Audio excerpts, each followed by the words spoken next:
Desconfianza, incertidumbre, miedo, nervios, ya han oído todo lo que siente la gente ante esta crisis.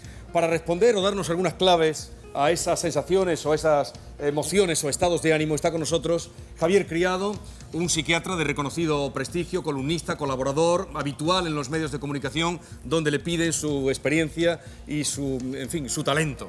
Gracias por venir. Espero que sea talento. Así es que ya sabe la mecánica. Vamos a ver, creo que es Almería. Laura, que le va a hacer la primera pregunta. Javier. Buenas noches. Soy Laura, tengo 27 años, soy técnica superior en integración social y actualmente estudio trabajo social que compagino paralelamente con mi trabajo de dependienta. Mi pregunta es la siguiente. ¿Cree usted que cualquier ciudadano que se haya visto golpeado por esta crisis esté preparado psicológicamente para enfrentarse a ella?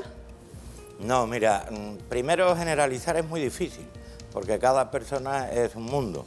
Pero evidentemente uno se acostumbra bien a lo bueno. Lo malo es mucho más difícil acoplarse. Y desde el punto de vista psicológico es más difícil todavía. Sí es verdad que hay personas más preparadas para aguantar lo desagradable que le proporciona la vida que otras personas. Eso depende fundamentalmente de la madurez. Pero claro, todo esto es muy fácil. Nosotros coloquialmente hay una frase muy nuestra que dice: los toros se ven muy bien desde la barrera. Pero claro, hay que estar delante de los cuernos para ver uno a ver cómo torea aquello. Eso ocurre con la vida. Las crisis, todo lo que sea negativo para el ser humano es difícil de acoplar. Ahora, ¿se puede preparar? Sí. Y de hecho, ¿puede salir de ella? Absolutamente sí. Muchas gracias. Vamos a Huelva, por favor. Usted, el de la barba, que ahora sabremos quién es, su nombre. Adelante. Hola, buenas noches. Mi nombre es Álvaro, soy de Huelva y soy empresario, o intento serlo, y intento sobrevivir ahora en Matalascañas. Mi pregunta es: ¿cómo se siente esa persona que lo ha tenido todo en su vida, mujer, niños, casa, y ahora se encuentra en los contenedores buscando ropa y buscando comida? ¿Cómo se siente y si algún día podría salir psicológicamente del estado? Bueno, mira, la cuestión es mucho peor cuanto más diferencia haya entre cómo estuvo y cómo está. No es lo mismo perder un 3% de la capacidad de uno de desenvolverse que perder un 70%. Es muchísimo más difícil cuanto más diferencia hay entre cómo se vivió y cómo se puede vivir hoy día. Ahora, ¿esto se puede asumir o no se puede asumir? ¿Uno es capaz de aguantar lo que le echen o no tiene esa capacidad? Bueno, pues depende de uno y depende de lo que le echen, porque todo va en función de uno mismo y va en función de los alrededores. Por eso, porque el alrededor puede ser tan apabullante que a uno lo termine para apabullar tanto que lo aplaste. Esto se da, y se da todos los días. Hay personas, antes dieron datos, disteis aquí datos de suicidio, donde desgraciadamente se está viendo que ocurren. Pero no es solo el suicidio como factor límite, sino que estamos viendo muchísimas personas que las capacidades de asumir la ansiedad que tienen cada vez es menor, porque se le multiplica esa ansiedad. Porque el agobio, que nosotros decimos, se le multiplica. Y eso da muy mala vida y la experiencia es mala. Y una vida que sea mala y que se prorrogue en el tiempo, eso sabéis lo que ocurre, que se le quita a uno la moral. Y si se le quita a uno la moral, ¿qué es lo que pasa? Eso es lo que se llama la depresión.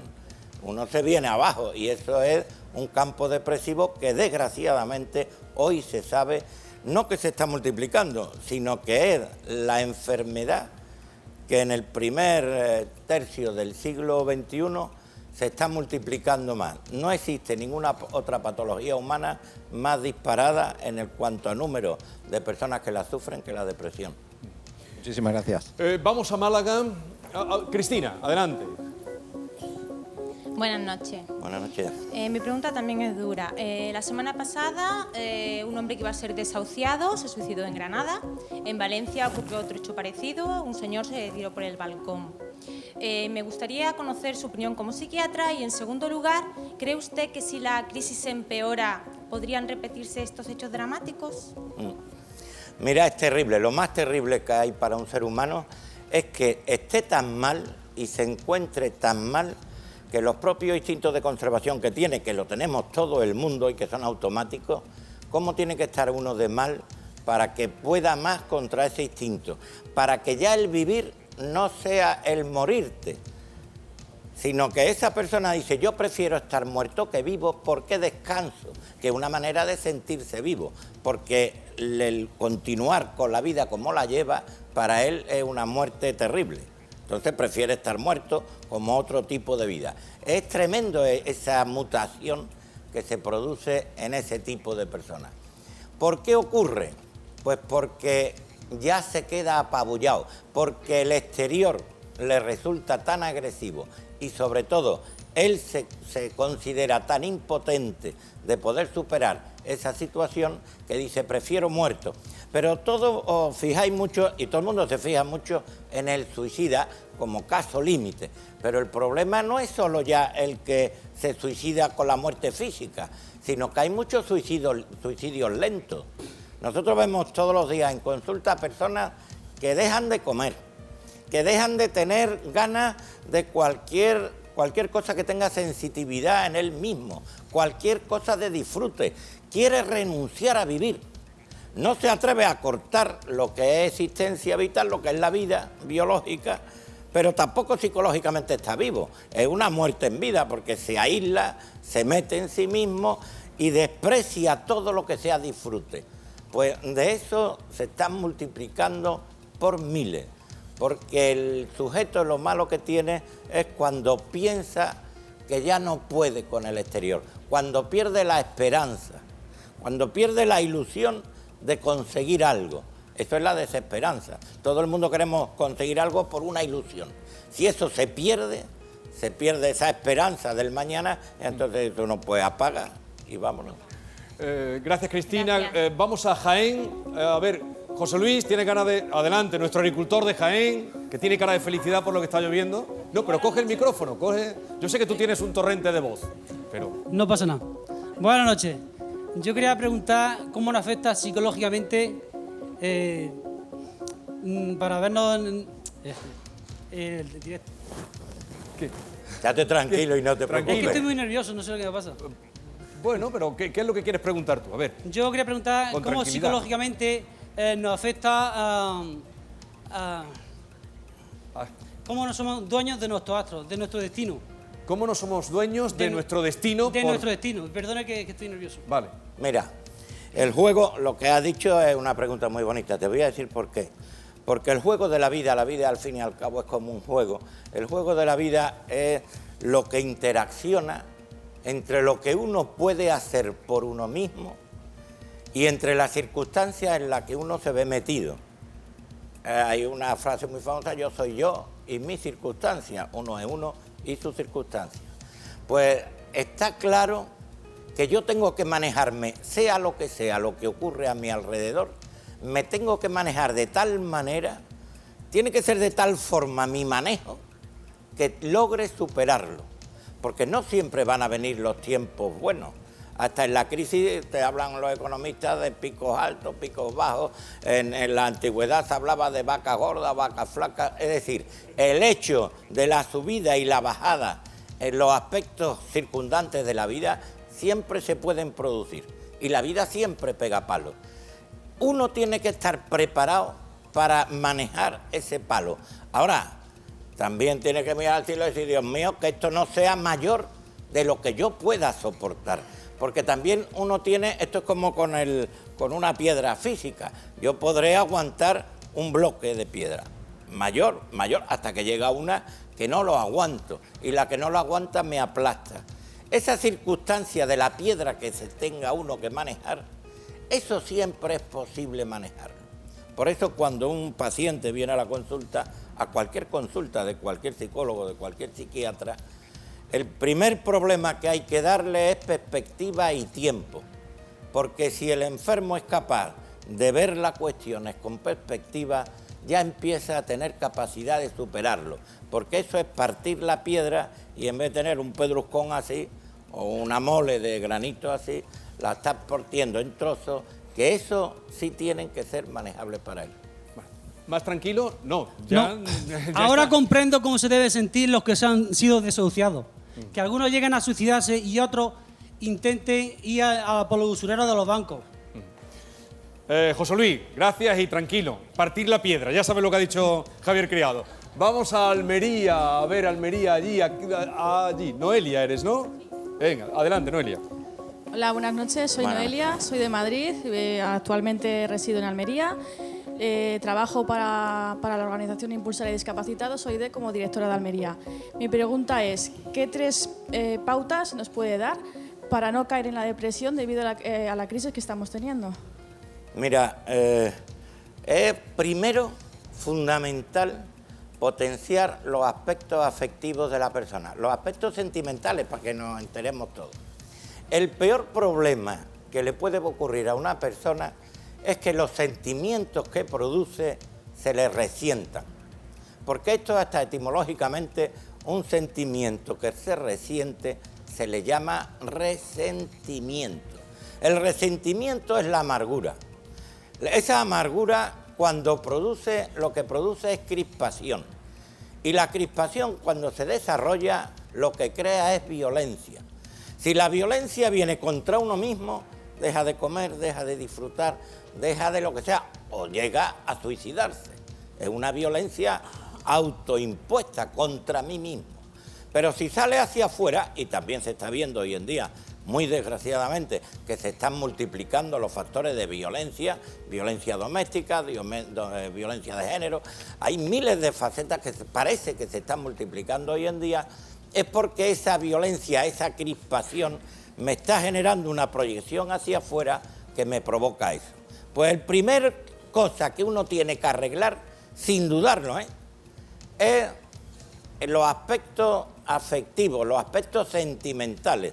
Producir más afectividad con su pareja, con sus hijos, con sus amistades, con su trabajo donde lo desarrolle.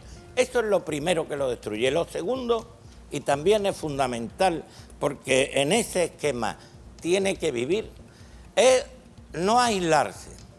Porque todos nosotros tenemos la tendencia de que cuando nos vemos apabullados, cuando parece que el mundo nos puede y que va a ser la losa que nos aplaste, en ese momento uno lo que tiene que hacer es superarlo.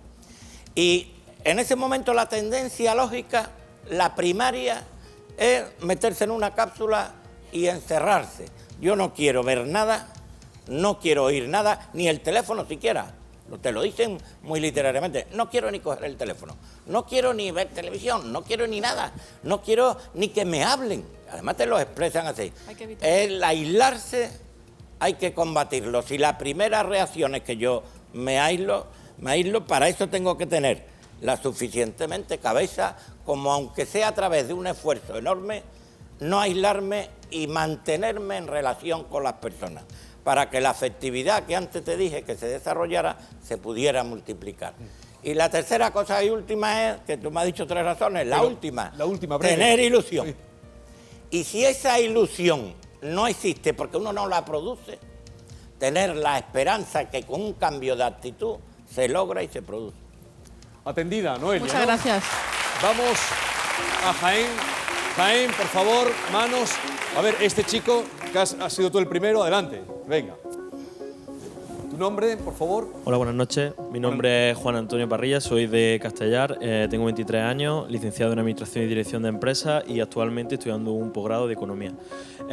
Bueno, como usted bien sabe, actualmente los jóvenes tenemos una situación bastante difícil, donde una vez terminado nuestras titulaciones, donde nuestra familia y nosotros mismos hemos hecho una gran inversión y sacrificio, pues nos hemos abocado, parece que esto es como 2 opciones, A y B, o irnos a casa de los padres y refugiarnos hasta que pase un poco el temporal, o irnos al extranjero y ganarnos la vida como muchos de nuestros abuelos lo hicieron.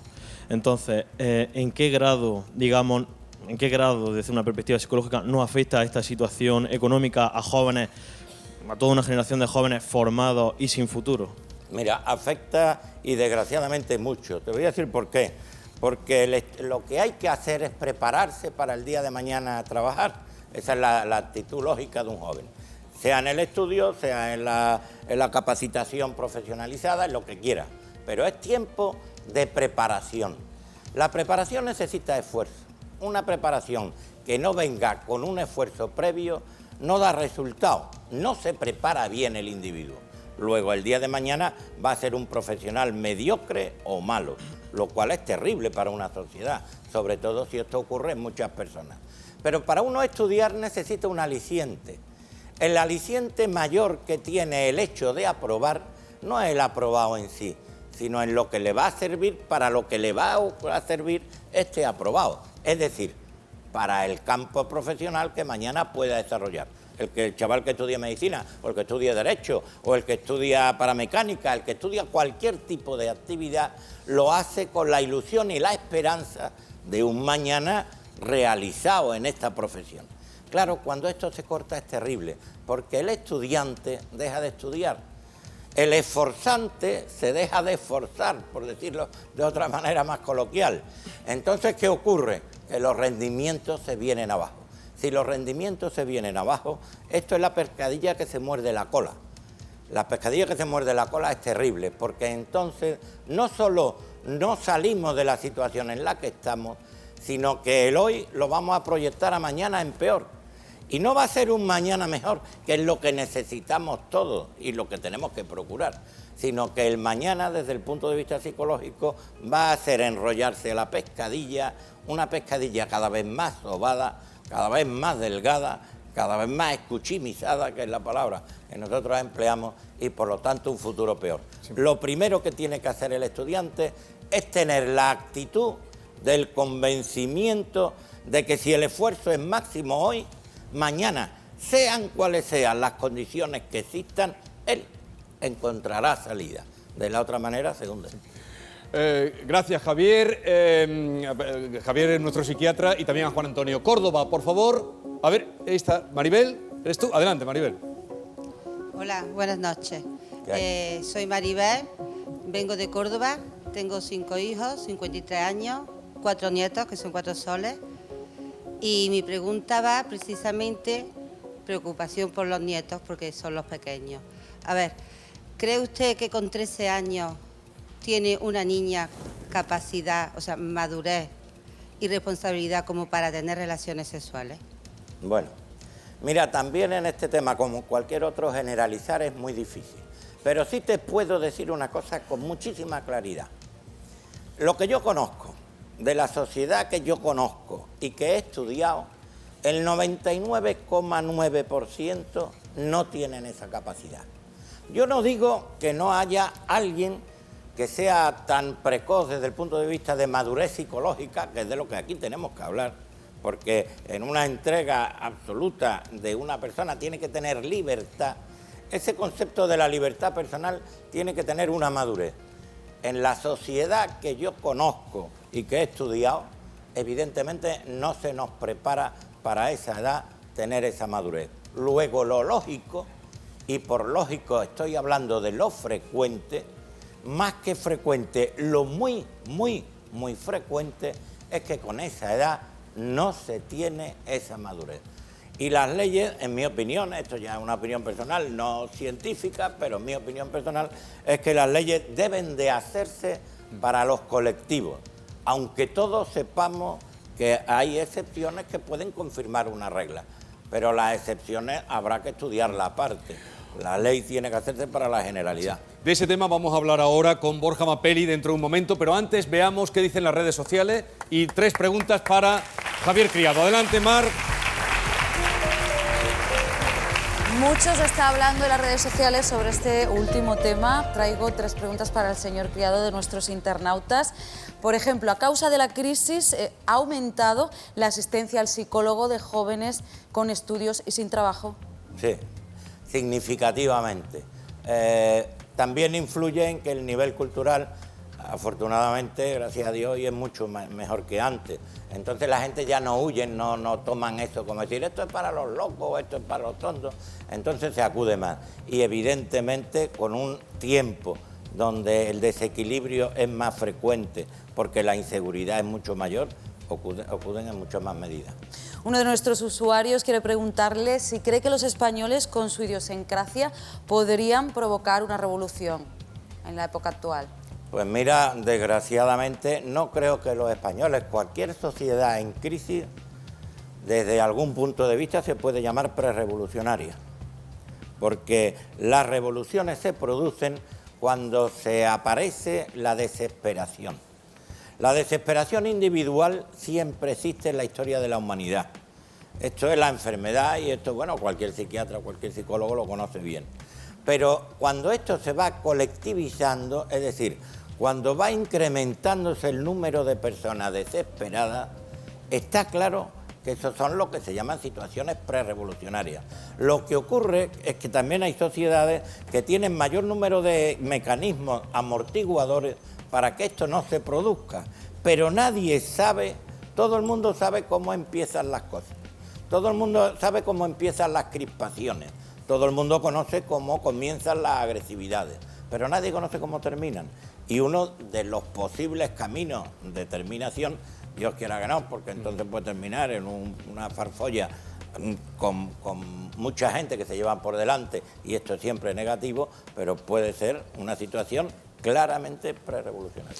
Y por último, la tercera pregunta, ¿qué nos está pasando para que ocurran hechos, cosas tan desagradables como la ocurrida esta madrugada en Madrid? La avalancha humana, sí, ya la fiesta de Halloween. Lo venía oyendo cuando venía por acá. Mira, los movimientos de masa son muy complicados, porque son muy complejos y en un momento determinado puede pasar cualquier barbaridad.